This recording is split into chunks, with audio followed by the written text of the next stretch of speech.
Ladies and gentlemen, the President of the United States and the President of the Italian Republic.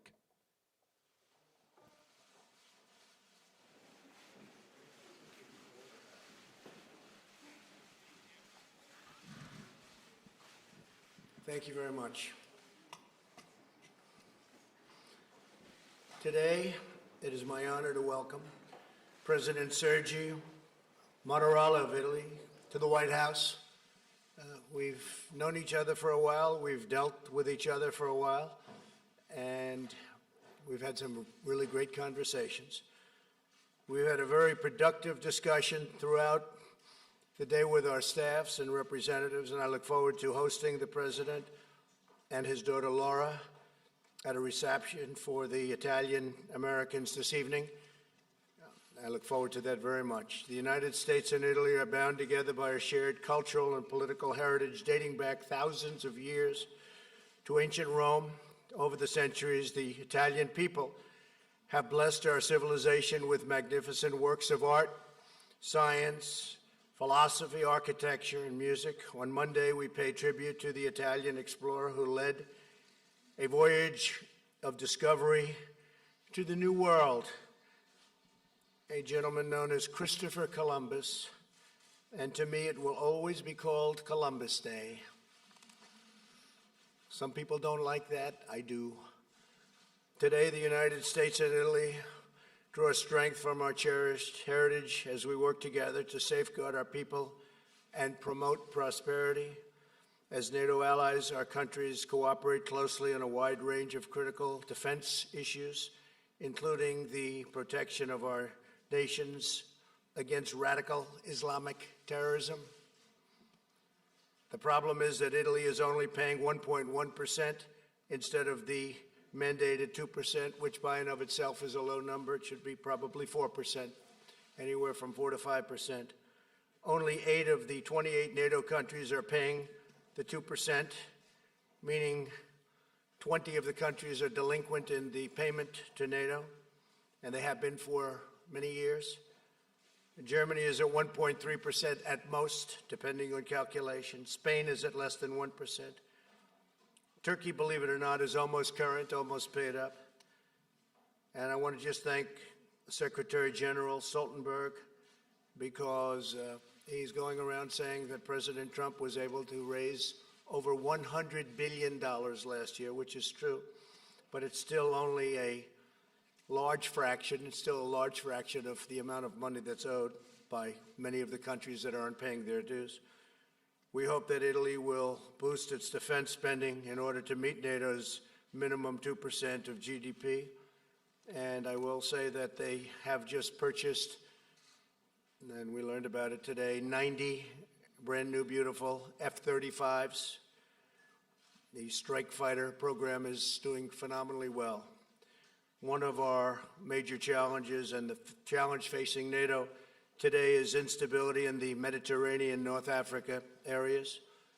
And much of the volatility in that region stems from the violence in Libya, which is very close to Italy's borders. The President and I were talking about that at great length, big problem.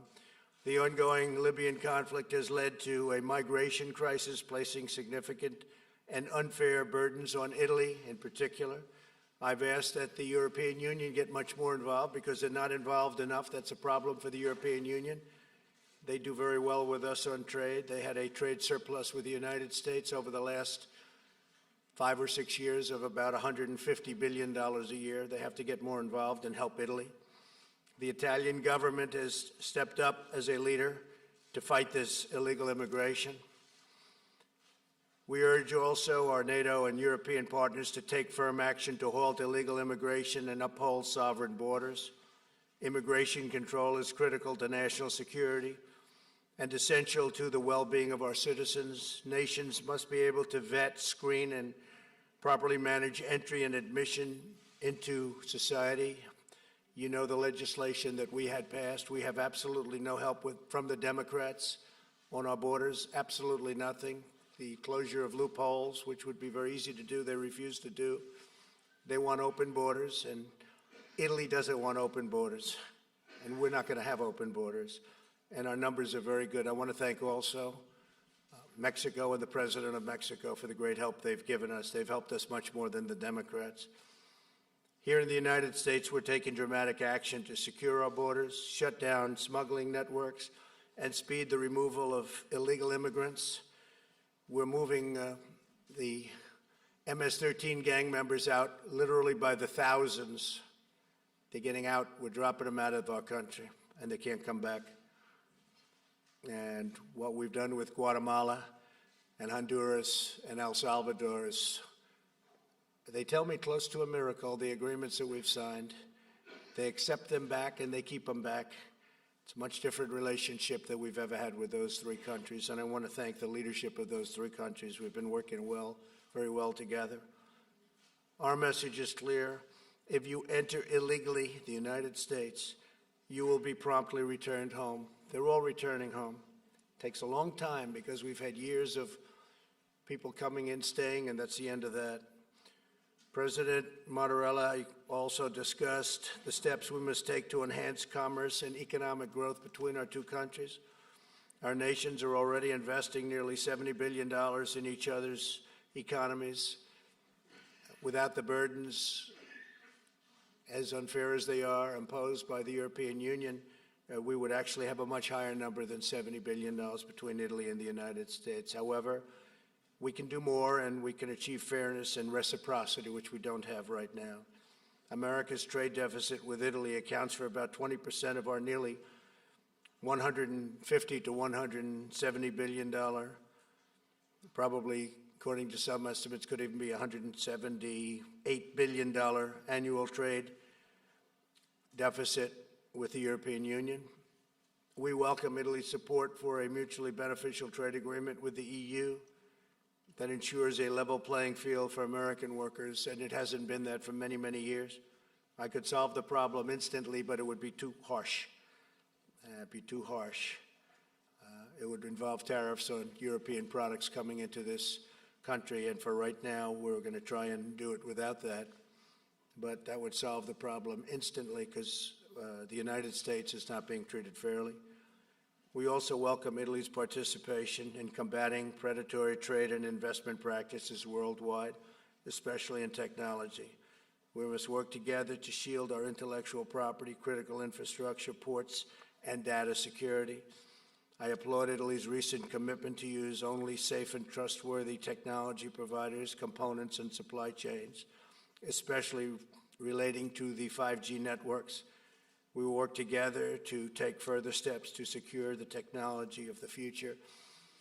And speaking of 5G and how it relates to China, we've done a rather incredible trade deal, especially right now, phase one, for our farmers and for the finance industry, financial services. And it's been really quite amazing. Excuse me? Is there a problem back there? It's been quite amazing. The level of receptivity has been much different than in the past. China and myself, our representatives, their representatives, have made a deal from $40 to $50 billion in farm products, agricultural products. People said we were hoping for 20. So China's been good, and they've already started purchasing, by the way. That's already started. The agreement, we hope to have it signed sometime prior to Chile. We're going to Chile. President Xi and myself will probably do a signing over there of phase one, assuming it all gets finished up, which we think it will. There's been a lot of goodwill between the United States and China over the last period of time. So we're signing from $40 to $50 billion, and that will, because it was incorrectly reported in the press, shockingly, that will take place. It's already started taking place. They're already purchasing a lot of farm product. All of the banking regulations and all of the financial services, all of the other things that are included. And there are many other things in phase one that I won't talk about now, but all of that is moving along rapidly. Bob Lighthizer is with us someplace here, and he is in the process of getting it completed. Have a great staff of people working on both sides. Mr. President, it's a true pleasure to host you in our nation's capital, you and your family, and your deeply personal relationship to your country. You love your country so much. Just in speaking to you for a short while, I see how much you love Italy, and I can understand that. It's really an inspiration, a testament to the patriotism and pride of the Italian people. Great spirit for Italy. America is grateful to have true friends and allies in the citizens of Italy. We have such a great relationship with the people of Italy. The United States is likewise thankful to be home to more than 16 million Italian Americans. Tonight, here at the White House, we'll celebrate our deep and abiding friendship with Italy and the really incredible Italian people. The U.S. Italian alliance is stronger than ever before, and we're going to be celebrating that tonight with you, Mr. President. So I look forward to that very much in a little while. And in the meantime, thank you very, very much, and we'd love to have you say a few words. Thank you.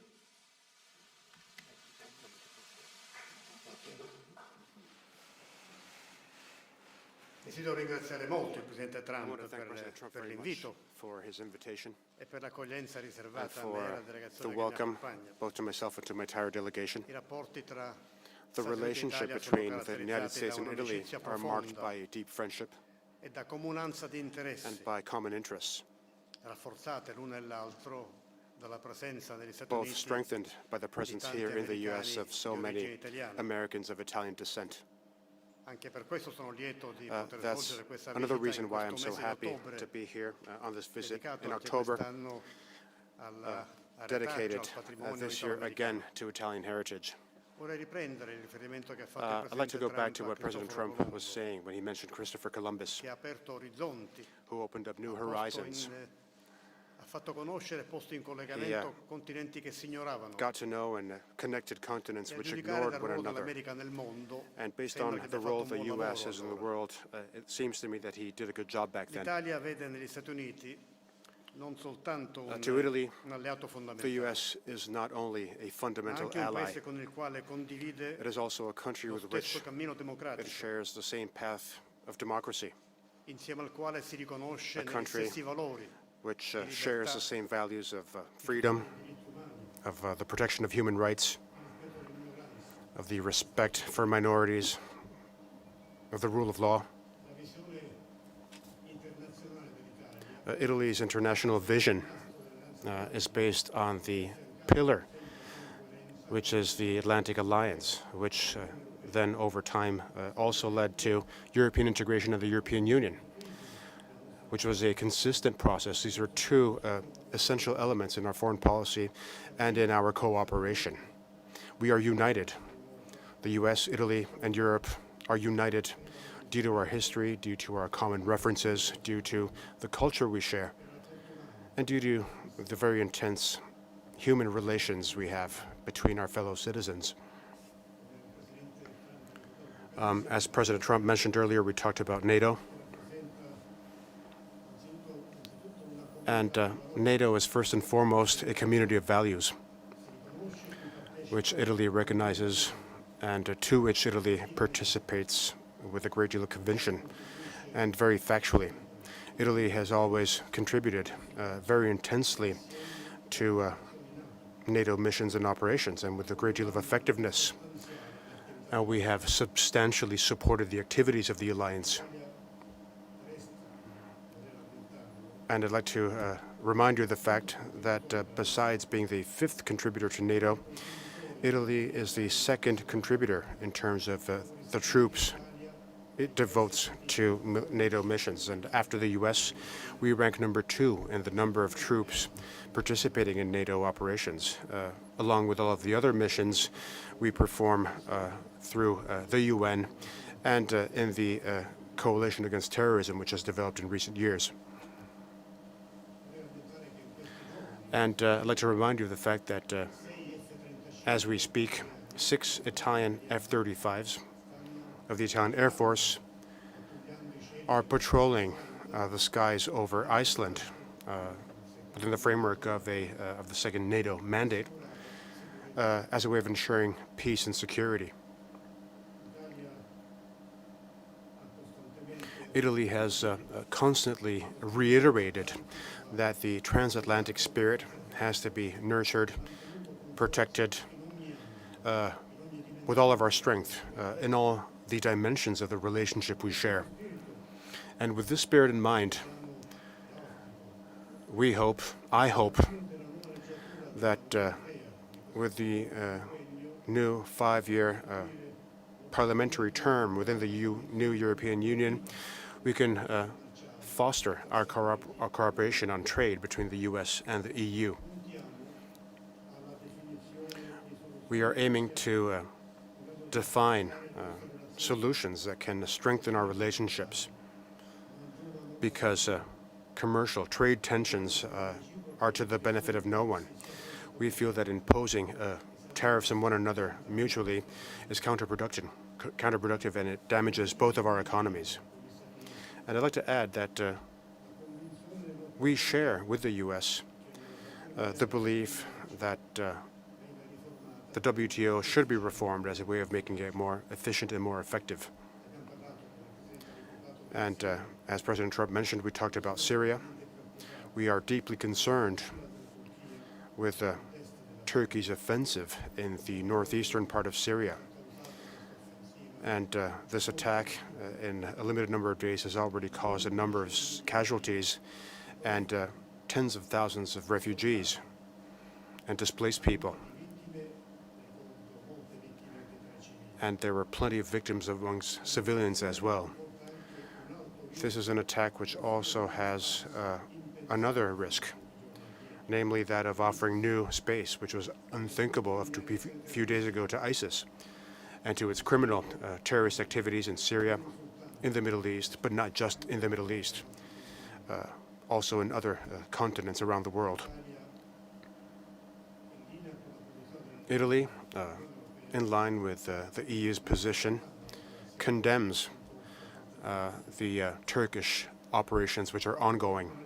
We have also talked about Libya. And we talked about this topic, as all of the other topics, with the spirit of friendship and in a very tangible way. The current situation in Libya is a source of deep concern to us, and we are convinced of the fact that the violence and the military attacks can destabilize all of North Africa. It increases the threat of terrorism, and it contributes to creating an environment which fosters all kinds of illegal trafficking. And of course, it jeopardizes the production of energy in that country. And most of all, it denies the Libyan people the possibility of finding a peaceful solution, which it deserves after so many years. We talked about our relationships with China together with President Trump.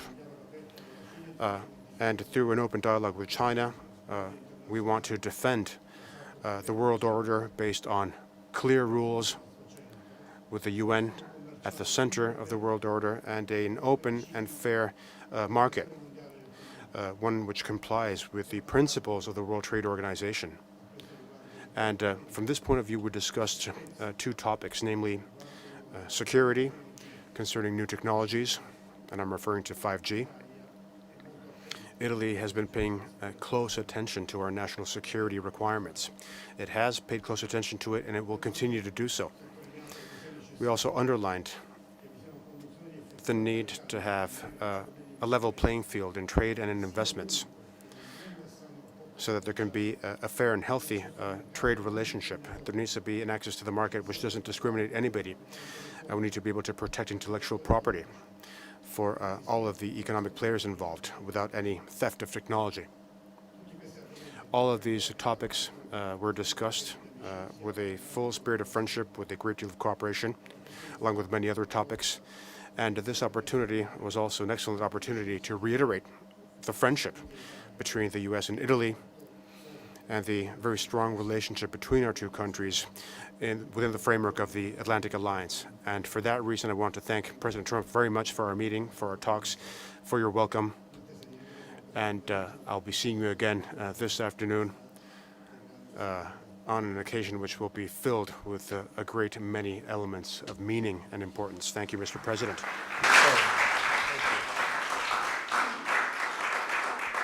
Well, thank you very much, Mr. President. And the WTO, the World Trade Organization, as everyone knows, we just won $7.5 billion because of unfair trade practices.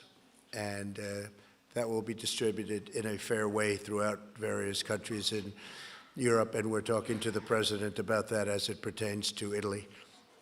He thought we were a little bit harsh on Italy, and we don't want to be harsh on Italy. We'll never do that. So we'll look at that very strongly. We will look at that for you. That was one of the requests made, and we will be taking a look at that. Please. How are Thank you? you, Mr. President. I wanted to ask about Turkey. Did President Erdogan's decisions surprise you? And if they did not surprise you, would you make the same decision as you made before in removing U.S. forces? And I guess we just heard that UAW and GM may have been able to work out a deal. If I could get your reaction to that and what that might mean for the U.S. economy. And Mr. President, if I could ask you about the digital tax. Did the two of you discuss a possible digital tax as it relates to Amazon and Google? What progress were you able to make on that front? Thank you very much. No, President Erdogan's decision didn't surprise me because he's wanted to do that for a long time. He's been building up troops on the border with Syria for a long time, as you know. Our soldiers are mostly gone from the area. We only had 26, 28, but under 50. I think it's probably 28, but under 50 soldiers, and which is a very tiny force. And it didn't surprise me at all. This is, they've been warring for many years. It's unnatural for us, but it's sort of natural for them. They fight, and they fight long, and they fight hard, and they've been fighting Syria for a long time, and on the border, that's the border with Syria. And I say, why are we protecting Syria's land? Assad's not a friend of ours. Why are we protecting their land? And Syria also has a relationship with the Kurds, who, by the way, are no angels, okay? Who is an angel? There aren't too many around. But Syria has a relationship with the Kurds, so they'll come in for their border, and they'll fight. They may bring partners in. They could bring Russia in, and I say welcome to it. Russia went into Afghanistan when it was the Soviet Union, and it became Russia, became a much smaller country because of Afghanistan. You can overextend. You can do a lot of things, but frankly, if Russia is going to help in protecting the Kurds, that's a good thing, not a bad thing, but it would be led by Syria. And Syria doesn't want Turkey to take its land. I can understand that. But what does that have to do with the United States of America if they're fighting over Syria's land? Are we supposed to fight a NATO member in order that Syria, who is not our friend, keeps their land? I don't think so. But Syria does have a relationship with the Kurds. The thing that's common is that everybody hates ISIS. Now, the PKK, which is a part of the Kurds, as you know, is probably worse at terror and more of a terrorist threat in many ways than ISIS. So it's a very semi-complicated, not too complicated if you're smart, but it's a semi-complicated problem. And I think it's a problem that we have very nicely under control. We have two countries wanting their land. We have one country that wants land, perhaps that doesn't belong to them because they want to have a 22-mile strip of, they call it freedom. They call it a lot of things. They want to get terrorists out. You have another country that says you can't have our land, and they're going to have to work that out. Now, with that being said, Vice President Mike Pence is going there. He'll be leaving either late tonight or tomorrow, and he was going to leave yesterday, but they have to have certain security done. He's a very important man in our country. And he'll be leaving with Secretary of State Pompeo. We already have representatives there negotiating with Turkey.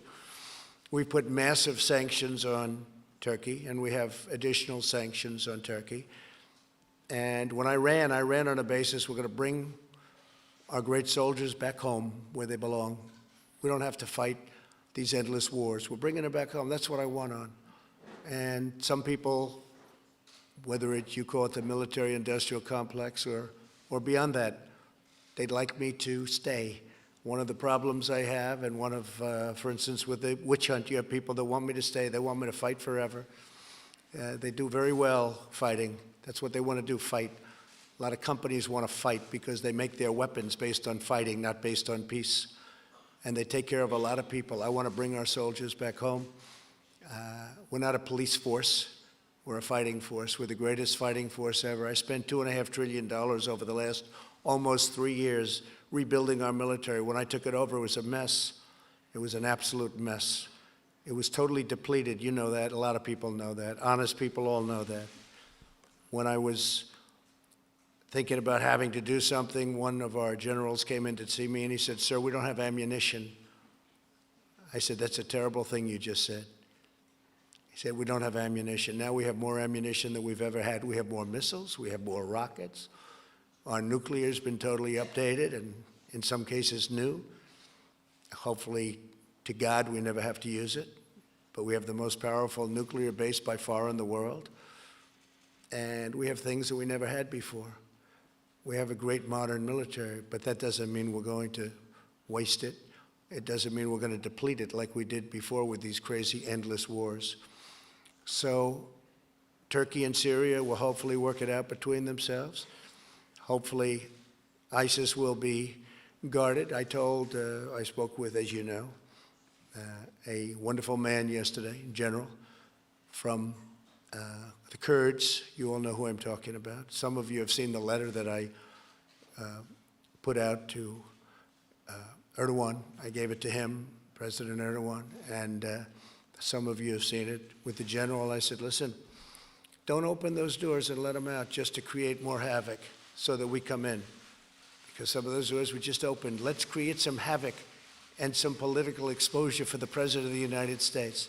We were the ones we were the ones that got ISIS. We're the ones that took care of it, specifically me, because I'm the one that gave the order, because when I came in under President Obama, ISIS was a disaster all over that area.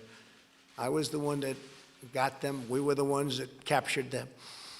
And I will say this, that Russia, Iran, Syria, and to maybe a slightly lesser extent, Turkey, they all hate ISIS as much as we do.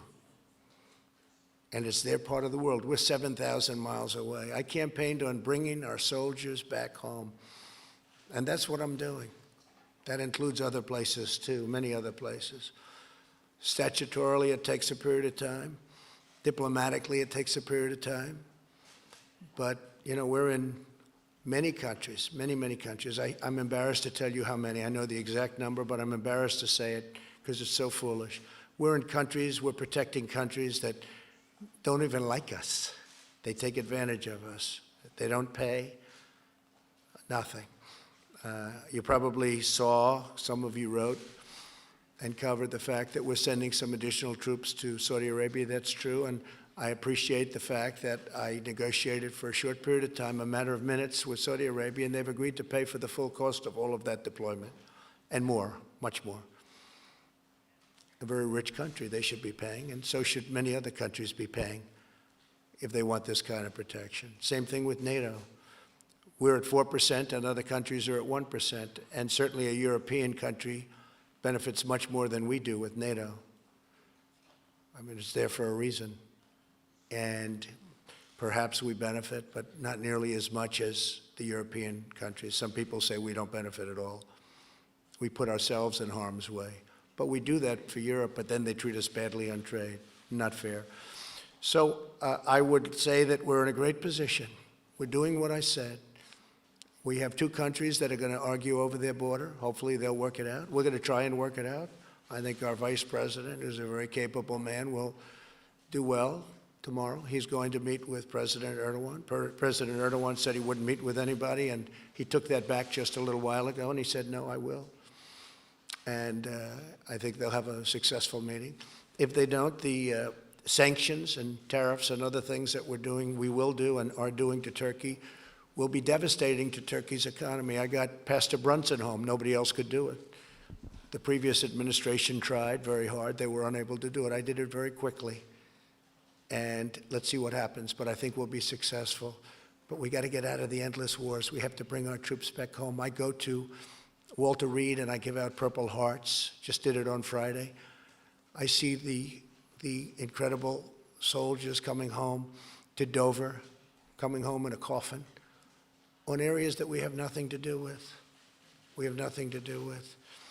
And it's heartbreaking. I sign letters all the time to parents whose son was shot in different places in the Middle East, mostly.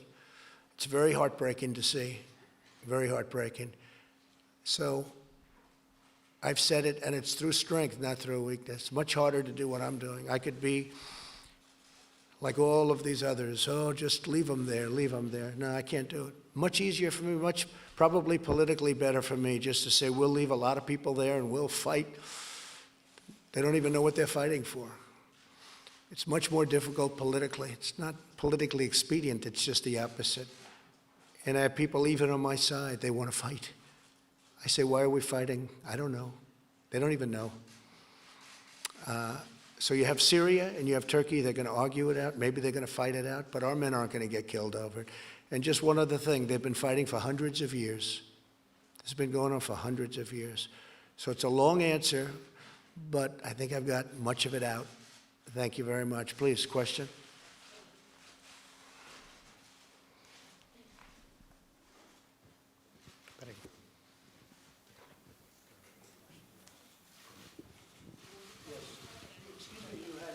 Yes, there is a question.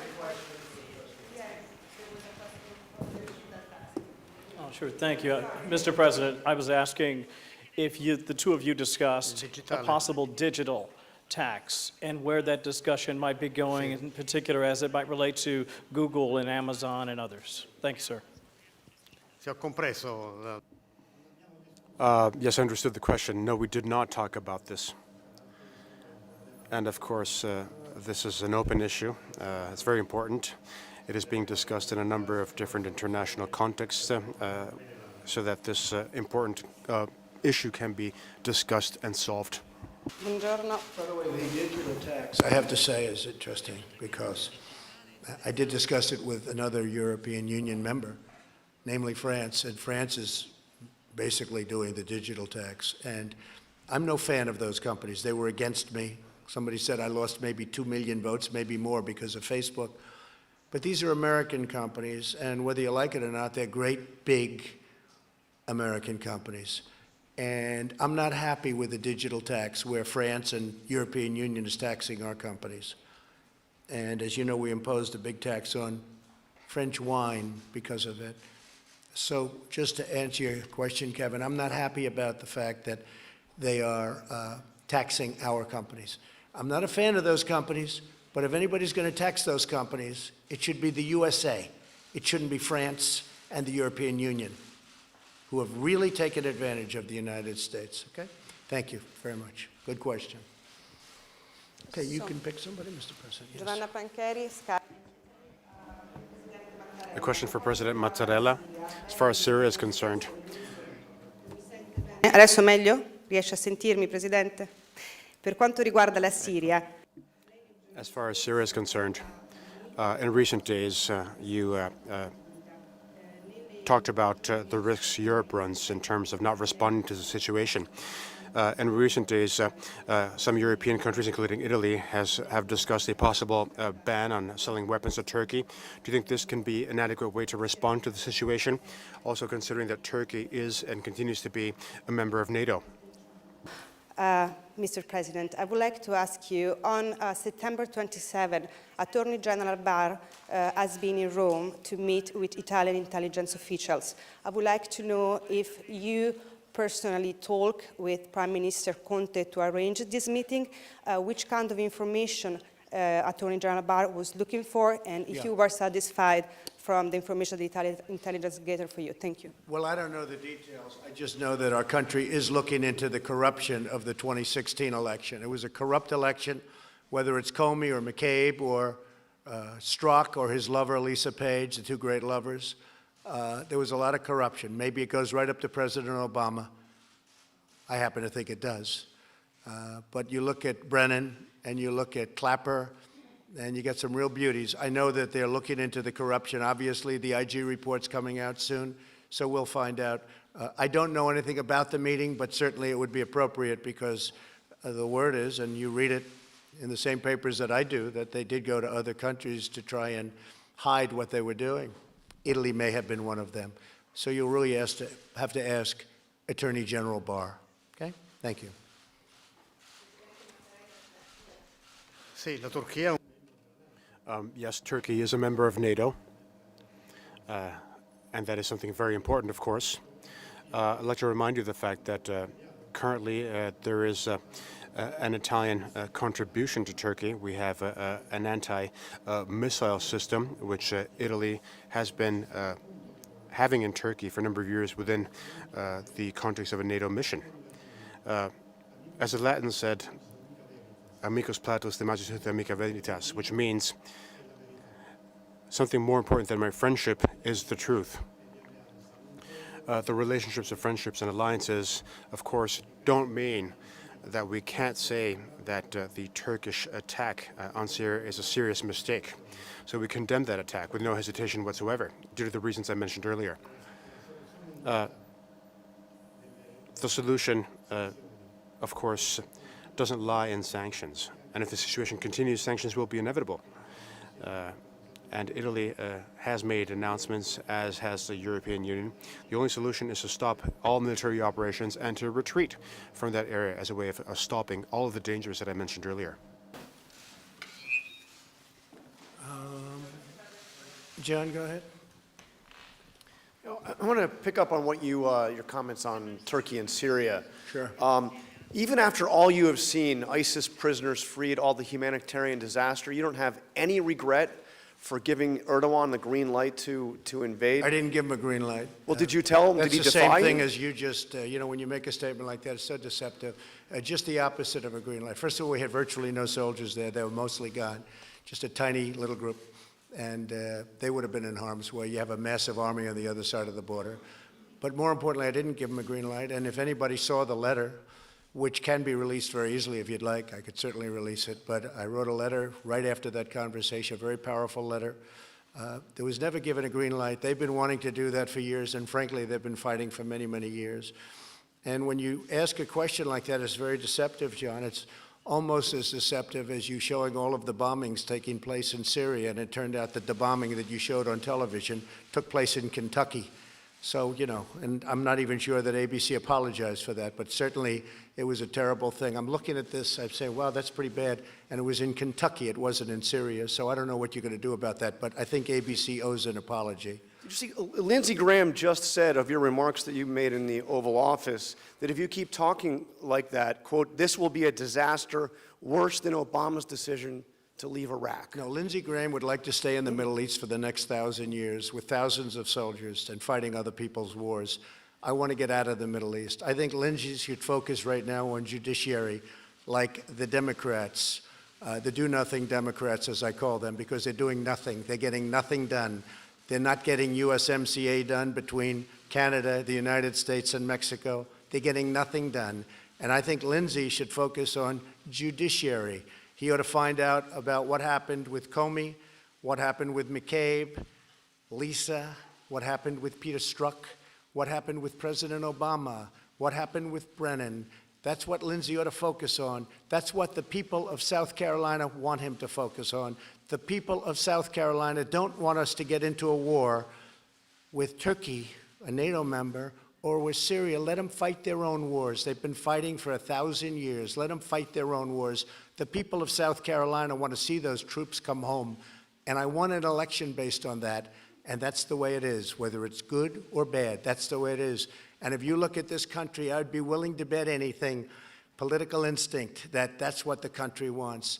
I'm not going to get involved in a war between Turkey and Syria, especially when, if you look at the Kurds, and again, I say this with great respect, they're no angels. If you look at PKK, take a look at PKK. ISIS respects PKK. You know why? Because they're as tough or tougher than ISIS. You take a look at a lot of the things having to do, you have to say it. Nobody wants to say it. We're making the Kurds look like they're angels. We paid a lot of money to the Kurds, tremendous amounts of money. We've given them massive fortunes. And you know what? It's wonderful. They fought with us, but we paid a lot for them to fight with us. But just so you understand, we were the ones that captured ISIS. People let some go. They opened a couple of doors to make us look as bad as possible. We have a situation where Turkey is taking land from Syria. Syria is not happy about it. Let them work it out. We shouldn't be over there.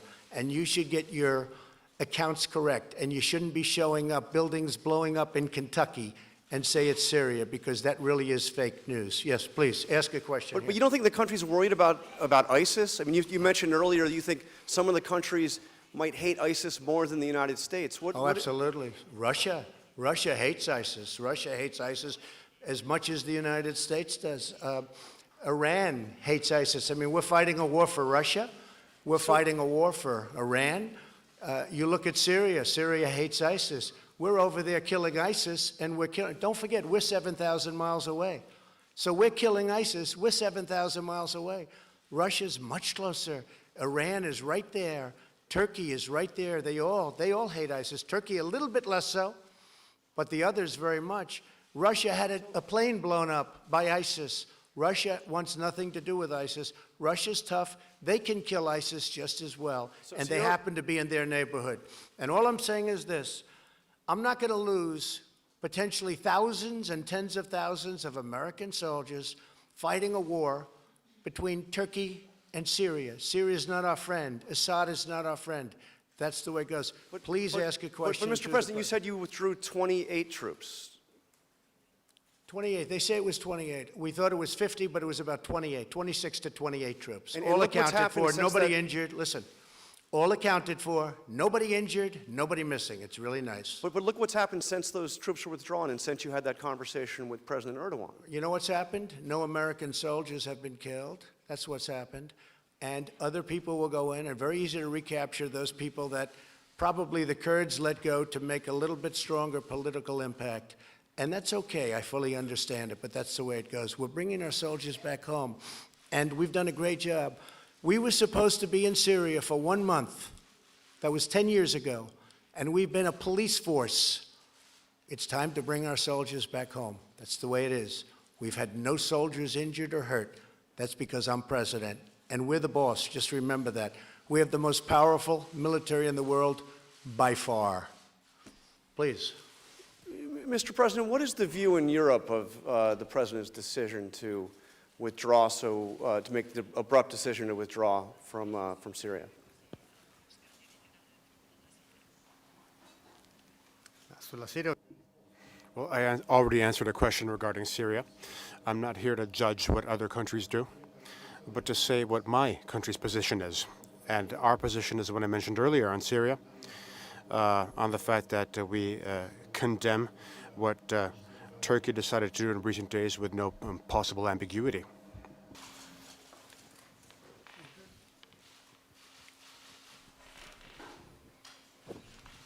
Donatella Di Nitto di La Presse. Donatella Di Nitto, La Presse. A question for President Mattarella. President Trump seems to being open on discussing the possible tariffs. So do you think it will be possible to avoid tariffs being imposed in 2 days' time? And a question for President Trump. Now, we all know your concerns concerning Huawei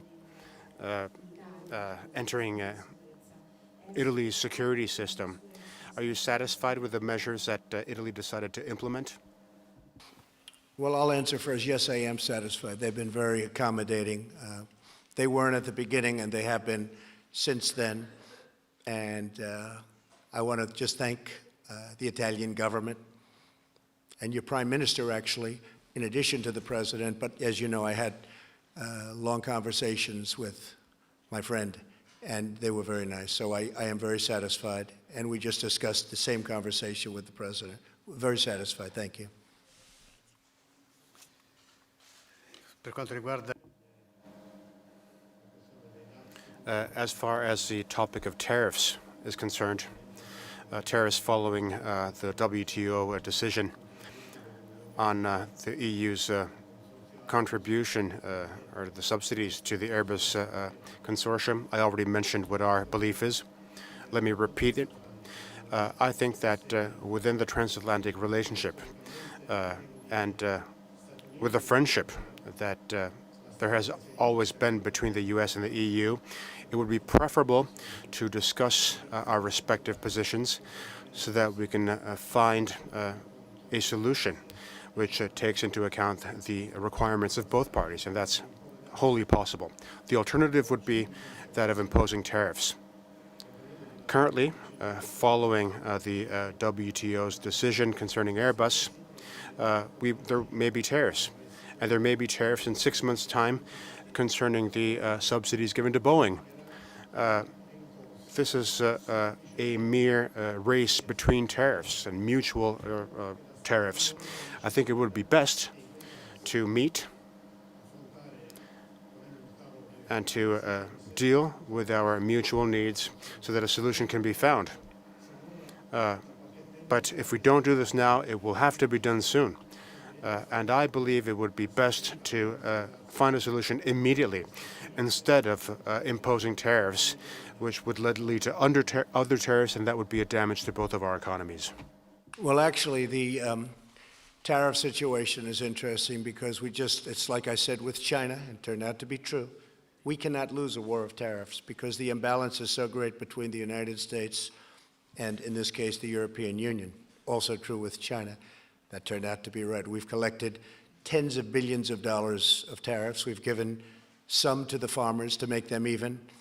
And now the farmers are going to have a bigger contract than they ever thought possible.